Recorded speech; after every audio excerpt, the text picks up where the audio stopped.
This is Success Stories, a program of the Sorrell College of Business. I'm your host, Alan Mendenhall, Associate Dean of the Sorrell College of Business and Executive Director of the Manuel H. Johnson Center for Political Economy. Success Stories is a program that highlights the lives and careers of people who have accomplished great things.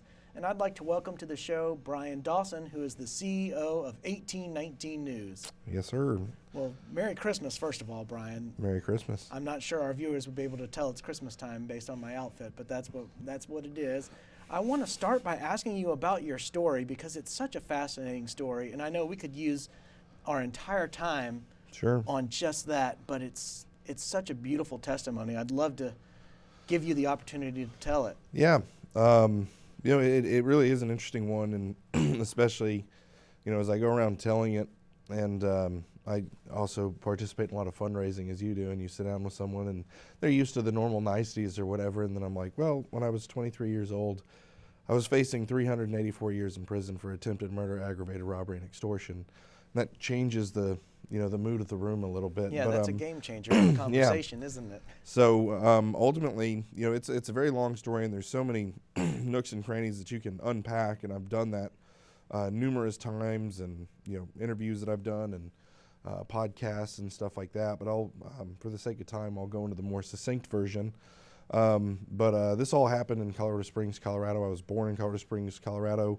The only reason my parents got married is because they got pregnant with me, and so they were divorced shortly after. Courts put me with my mom, and had a very rough upbringing with her. Didn't have a lot of the formation in the formative years due to, she had a really rough childhood as well, but it was bad. I had multiple stepdads. I used to watch her get beat. I mean, she was an alcoholic. It was just not good, and that really caused a lot of anger issues in me, and was never really comfortable in my own skin. You call it self-esteem issues, not to get too Freudian. The only time I ever felt comfortable in my own skin is when I drank or did drugs. And so early on, 13, 14 years old, I began to drink, and drank a lot to the point of blacking out. And that was the only time I ever really felt comfortable in my own skin, is when I was doing that. So I did it all the time. The same things that, that make me really good at what I do for a living now, which is networking, sales, persuasion, made me good at what I was doing then. And, I found out pretty quickly that in order to do a lot of drugs, you typically have to sell drugs because they're expensive. So I did, and I got really good at that, and got to the point where I was pushing drugs for cartels in Colorado Springs. I would get arrested, catch a case, bond out, catch another case, get arrested. This went on until the point where I racked up 6 felonies.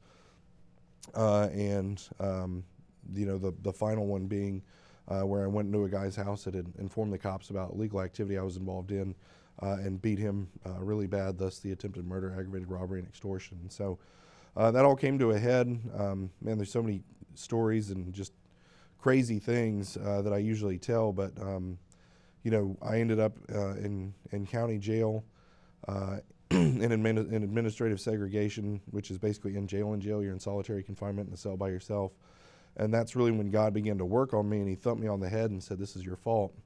And to normal people, well, of course this is your fault, Bryan. But for me, up to that point, it was my mom's fault, it was my dad's fault, it was the cop's fault, it was the judge's fault, it was the district attorney's fault, it was everybody's fault. It was a broken system. I was a victim. Why couldn't anybody see that? And I really believed that, but when God opened my eyes to the fact it was my fault, that was when change really began to happen in my life. I realized that if my bad decisions created these bad circumstances, I was free to make good decisions that would create good circumstances. And it was just this kind of aha moment. And so I began to do that, and by the grace of God, I was able to get, they came back to me with a 32-year crime of violence plea bargain after being in county jail for 9 months, waiting and fighting. And by the grace of God, I was able to get into a mediation hearing, which is basically like horse trading, where you go back and forth. I think I should get 8 years. I think you should get 32. And got that down to 16 years with no crime of violence. And so I was shipped off to prison, Colorado Department of Corrections. Met a gentleman by the name of Charles Frederick who began to preach the gospel to me in prison. That went on for about 3 years. I ultimately got saved in prison, thanks to Charles and the consistent work he was doing with me for a number of years. But after I got saved, I began to just Charles gave me a Bible and said, start reading the story of Joseph and don't put it down. I just became, just fell in love with God's word and read it every single day. And that went on for about 9 months. And then all my friends in there had pen pals that were writing, so I reached out to my mom, who was running a Facebook page for me, and said, reach out to some of these girls from my past that weren't drug addicts, real high standards there, right? And see if they would want to write me. And turns out the girls don't like to write guys in prison, not responsible ones usually. And so I struck out, got a lot of rejection, and I let it go. Said, God, if you want me to have a pen pal, you're going to have to do it. And 2 or 3 weeks goes by. I just called my mom to check in, and she said, hey, do you know this girl named Christina Ewan? And I said, yeah, Christina Ewan was the girl I was head over heels in love with all throughout middle school and high school. I would have done anything to be with her. If you laid out all my yearbooks from kindergarten to 12th grade and said you can pick one girl to marry, it would have been Christina. Why? She said, well, she wants to write you. I'm like, that's wild. Does she know I'm in prison? Yeah. And so I said, well, did you get her address? She said, yeah, I did. And so I wrote her a letter, and we began to correspond. And in my mind, she was going to be married to some doctor in a 3,500 square foot house, white picket fence. And she wasn't. And she had actually got married, had a son, and was divorced and was living in Alabama. And oddly enough, as we're sitting here, she was at Troy going to school anyway. So that's reminiscent. I was thinking about that when we parked here for the interview, that this is where she was going to school when this was all going on. But she was in Alabama, and we began to write and really fell in love through written correspondence, which is a really interesting way to get to know someone or reacquaint yourself with someone through written letter. In a world of text messaging and emails and everything like that, handwritten letter is unique. But through that process, I got to the point where I told her how I felt and said, look, I realize my stock can't get any lower, and I don't know when I'm going to get out, but I can't help but feel like God's orchestrating something here. And she wrote me back and said, I feel the exact same way. Whether you get out in 10 days or 10 years, I know God wants me to be with you. And I was just flabbergasted. And that went on for a little while, and then I got to the point where I was able to put in for a halfway house, and they call it community placement halfway house. And I did. I put in for Pier 1, which is one of the most intense behavior modification programs of its kind in the country. It was in Denver, Colorado. I got accepted there, went there, did really well throughout the program. Christina and I got married in the program, and when we finished, transferred my parole to Alabama. That was 9 years ago. And so, couple tidbits, then we can go from there. That's the personal. There's obviously a professional, which is 1819. But my mom got saved about 5 years ago, and she now lives with me. We've got a 3-story house, and she lives on the bottom floor, and she gets to be Mima to the kids, which is incredible with the life that she's lived, for God to be able to redeem her, save her, and give her a second chance at life to be Mima to the kids that she never thought she would have. Amazing. And then Charles Frederick, the guy that preached the gospel to me throughout prison, or throughout my time in prison, I got to be the best man at his wedding, and then my son is named after him. So, wow. Pretty cool.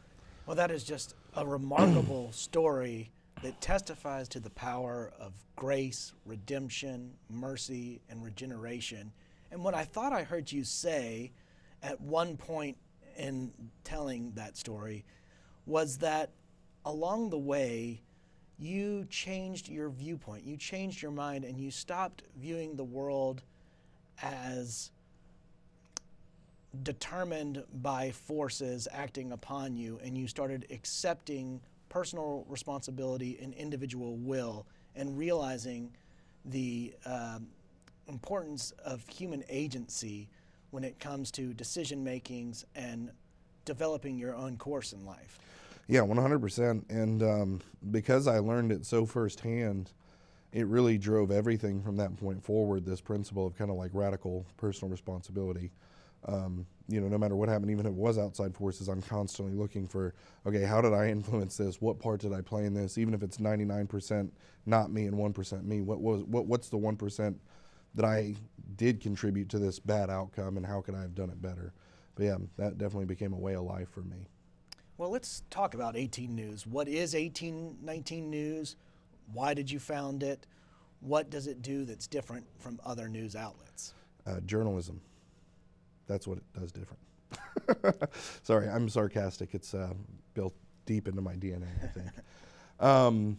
So yeah, 1819 News is a statewide, state-focused news and multimedia company with the express purpose of taking out AL.com, as the paper of record or media outlet of record in the state. We exist to inform, investigate, celebrate. We inform the people of Alabama about what's going on and why it matters. We investigate corruption. Alabama is one of the most politically corrupt states in the nation, and so it's a target-rich environment. And then we also celebrate. And so as much bad as you drum up with the informing and investigating, it's very important to us that we celebrate the things about the state of Alabama that are good, true, and beautiful. There's incredible stories of entrepreneurs and ministries and everything from Bryan to Helen Keller and everything in between. And the reason for that, we live in very tumultuous times. I believe Marxism is trying to get its roots into Alabama, as you know, with the stuff you're doing with ESG and DEI. It's coming in LGBTQ and I mean every other alphabet, super, whatever, is trying to take root in Alabama where it really doesn't belong. And so we believe that an informed citizenry that's proud of their place will fight for their place. And so we want to inform the people of Alabama, let them know what's going on so that they can participate in their civic duties in an informed manner, but also let them be proud of where they live, because if they are proud and they do know what's going on, we believe that you'll be able to see a much more active populace when it comes to politics and city council and all that kind of stuff, and we're seeing it. And so how it came about, I have kind of going back to the personal story forward.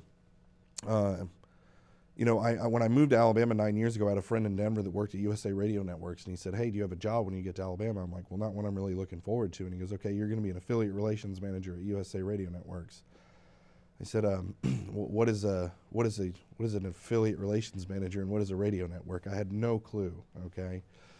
And he said, "Don't worry, it's sales, you'll be fine." I said, "Oh, okay, I can do that." And I began working there, and they had it was a syndication group. So basically they produce content and then they offer that content to terrestrial radio stations across the country.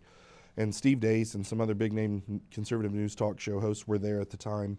But they had a radio news product that I got my hands on and found that was the thing that I was best at selling and getting on stations, because it was a really well done news product from a curation standpoint, but it was poorly produced. It sounded like it was done on a Casio keyboard in the 80s, and probably because it was. And I took it, and it was a 5-minute newscast targeted at AM news talk stations, and I would drive around Alabama listening to country music stations, and I would hear da-da-da-da-da ABC News, da-da-da-da-da CBS News, and I thought to myself, I'm like, surely these God-fearing rednecks listening to country western in Alabama don't want to get their news from CBS and ABC. And turns out I was right, and began to market a shorter version of our news that we reproduced to make it sound better to music stations across the Southeast at first and then across the country, and it was wildly successful. And so I was the new guy. I didn't know the rules, and so I was told that this would never work when I originally pitched it to the team.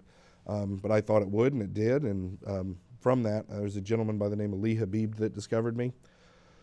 Lee Habib created Laura Ingram's radio show back in 2001. He's wildly successful, one of the most successful radio media people in the industry.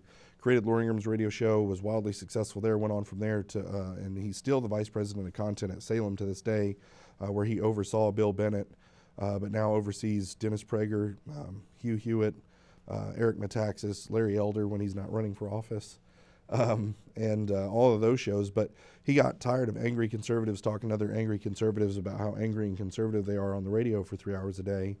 And what he saw and what he taught me is this ability to use media to actually win hearts and minds of people, rather than what conservatives typically do with media is they just talk to other people that agree with them and they sell them gold bars and pillows, right? Like that's the model of conservative media. He said, what would national public radio sound like if it was done by people who love God and love their country? And so he created a show called Our American Stories, and he said, "Bryan, I want you to help me grow Our American Stories the way that you did USA Radio News." And I said, "Sure." But one thing, Lee, I don't know where I got the chutzpah, if you would, to say this to Lee when he asked me this and was looking to hire me. Because he called me, he's like, "Hey, I want you to work for me." No interview, no nothing. I'm like, I should probably go up there and tell him about my felonies. And I did. And he and his wife heard the same story I just told you, and he said, "You're the exact person I want working for me." And I said, okay, well, Lee, I'm going to grow Our American Stories, but here's the deal. I don't want to grow people's radio shows for the rest of my life. I actually want to get into the business. And so I'll grow your show if you teach me everything you know. And he laughed. And he said, okay, kid, I'll teach you everything. You know, you grow my show, I'll teach you everything I know. And so that was our handshake agreement. And for the next 4.5 years, I sat at his feet learning everything I possibly could about the radio, not just radio, but media industry, content creation, distribution, monetization, nonprofit, for-profit, cultural architecture through content. I mean, just all kinds of stuff, you know, way better than any college class you could ever go to, learning from Lee. And I grew him from 80 stations to 330 stations and did a deal with Premiere and iHeart, which is as big as it gets in the world. And he taught me all kinds of stuff and introduced me to Bernie Marcus, who's one of the 4 founders of Home Depot. This is about July 2020 when the election's heating up. And he was working on a number of different efforts to help Trump get reelected. I worked with an outfit that was doing a media-driven get out the vote effort to help Trump and all the down-ballot Republicans get elected.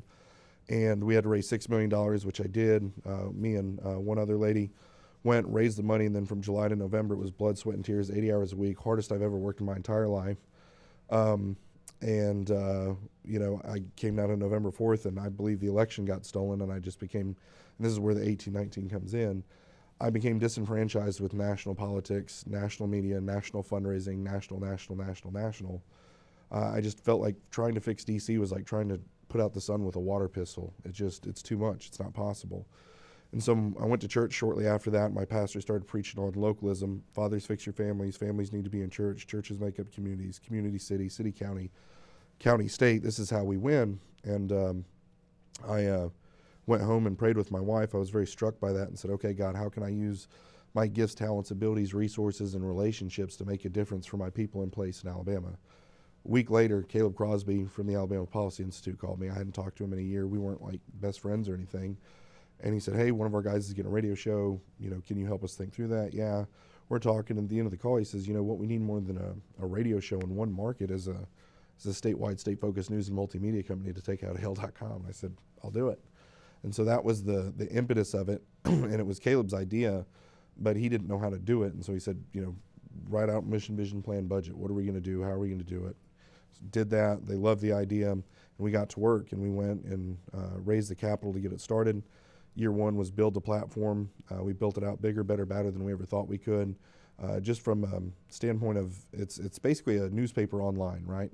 And so, but then you have to have alternate means of dissemination and distribution. And so we have an email newsletter that has 20,000 people with a 41% open rate. We've got podcasts. We've got a radio show. We've actually got the #1 ranked radio show, news talk radio show in the Montgomery market right now on Blue Water Broadcasting, Alabama Unfiltered Radio. It's incredible.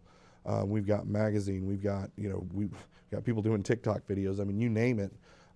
We have the newspaper, and then we take what we find in the news and then we disseminate it out through these different channels. And I would say what makes us different, you asked what's different about 1819 News, and I kind of laughed and said, well, we do journalism.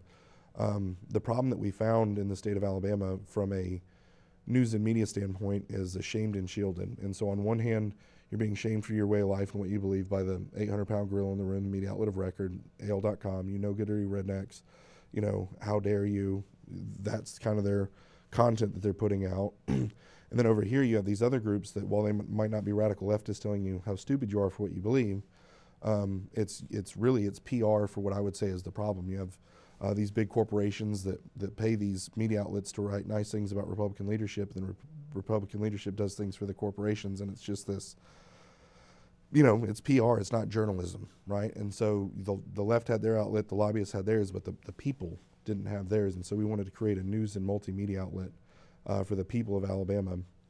And I think the chief distinction is that we have real reporters, muckrakers at heart, that are out there beating the pavement, pressing the flesh, asking real questions of real people about things that really matter to the average Alabamian. And, you know, by our rapid growth, you can see there was a hunger for it. And your approach draws enemies. Yeah. No surprise. How do you handle that, both personally and, you know, managing it professionally? Of course, you have a business to run, and you've Sure. got to thrive, and you've got to hire employees. And so there is sort of a practical element of how do you handle it, but also sort of an emotional element to it as well. How do you handle being a target? Yeah, and I think in the same way that God made Paul a Roman citizen, so that in the work that God called Paul to, it would matter that he was a Roman citizen, so he could go and do what he was called to do with that citizenship. God brought me through the things that he brought me through. From being on the streets, I didn't get too terribly far into a lot of the details of leading up to my prison sentence and everything. But I've had people that weren't happy with me before that were, a little bit more, threatening than some of the people that are mad at me now. And I think also that, and just the way that I'm wired, and we're very intentional when we hire and just let people know, hey, look, this is what we're going to do. This is the mission. This is the vision. This is the plan. This is where we're going. And it's going to draw the ire of the establishment, right? Both from a business perspective and from a political perspective. We are not going to be well liked. And that's the way that journalism has always been. There's always been an adversarial, not like Jim Acosta, Donald Trump adversarial, just a skepticism, a healthy skepticism, scrutiny applied to established power, whether it's corporations, whether it's politicians, whether it's whatever it is. We have to speak truth to power. There has to be scrutiny. It has to happen. That's the purpose of journalism. It's not been that way for 20 years. And so it's just in our DNA. And how do you manage a team of editors and journalists? I've been to several events throughout the state, and there's an 1819 News reporter there, or sometimes you're there. I saw you last week at an event in Hoover. How do you assign stories, and how do you manage such a complex, fast-moving business? Yeah, no, the best part about that is I have Jeff do it. So Jeff Poor, he's the reason this thing works at the end of the day. Jeff is unbelievably talented, gifted, went to work for Tucker Carlson in Washington, D.C. at the Daily Caller, worked directly for Tucker Carlson. Steve Bannon comes and hires him away from Tucker Carlson, and he works as an editor at Breitbart, under Steve Bannon. And then I was able to talk him into leaving there to be my editor. And so that caliber of talent does not exist in Alabama other than him. And he runs the newsroom, and I let him. And so there's that. But, I have parts of the company that I do manage, but he takes the bulk of the newsroom, and he's amazing. So rewind, we've got maybe 4 minutes left. Rewind to when you started. I mean, obviously, you've got no product whatsoever, and then you've got to create a product. Yeah.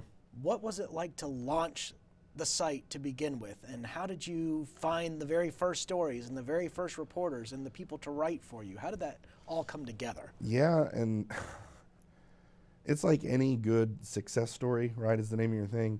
No one really has any idea what they're doing when they start, right? You have an idea and you think, man, if we could make this work, it would be amazing, and I think we can make it work. And God brought us the right people, and when we hired a couple of the wrong people and we had to let them go, but that's another learning process. And so as we began to hire and fire, and we figured out really who is it that we're looking for, what are the attributes that they have to have.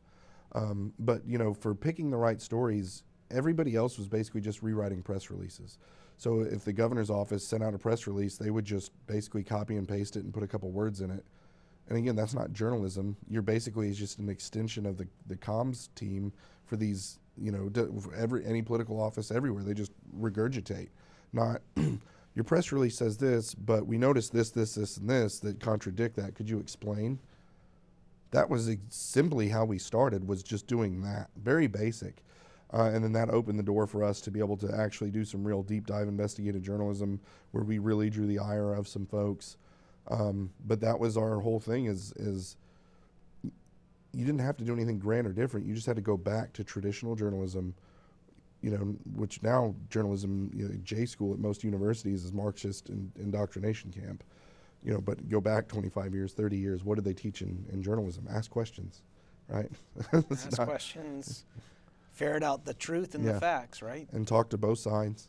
And I think one of the other things that separates us, that also, I always refer to our site as the paper. We don't have a paper, but I call it the paper because a physical I think version. You mean, exactly. And so, and I think it's just because of the psychology of what it is to us, it's traditional journalism. So I almost refer to it that way out of But it's that we separate our news from our opinion. That's not something that's done anymore. Like, you look at a lot of these other sites, and it's just like this amalgamation of, you know, a little bit of research and what they think about it. And it's like, well, that's not news, that's editorializing. And so our news is news, and our opinions are, who knows, they're just opinions, right? But they're separated, and they're clearly marked what they are. Yeah, that's an important distinction that is becoming lost Yep. as opinion and editorializing collapse into each other. I know the Wall Street Journal does a fairly good job of Yep. making sure that not only do they separate their opinion page from their news, but they have a separate editorial board for just opinions Yep. than they do from the Yep. news. And we have a separate editor that does just our opinions, right? Yeah. So same. That's very important. Well, in our last minute, what do you say to the young person who's struggling in the way that you did when you were that age? What piece of advice do you have for that person about his or her future? Sure. Christ is king, 1. 2, personal responsibility. I mean, those are the 2 things. And then 3 is vocation if it's a young man. Not that women don't work, but there's something that's built into a man's DNA that God created us to be providers and protectors. And a lot of guys that are headed down the path I was in, they can protect, but they don't know how to provide. And so get into some type of vocational training. Understand, you know, that the decisions you make produce outcomes, and that you need to be responsible for those decisions.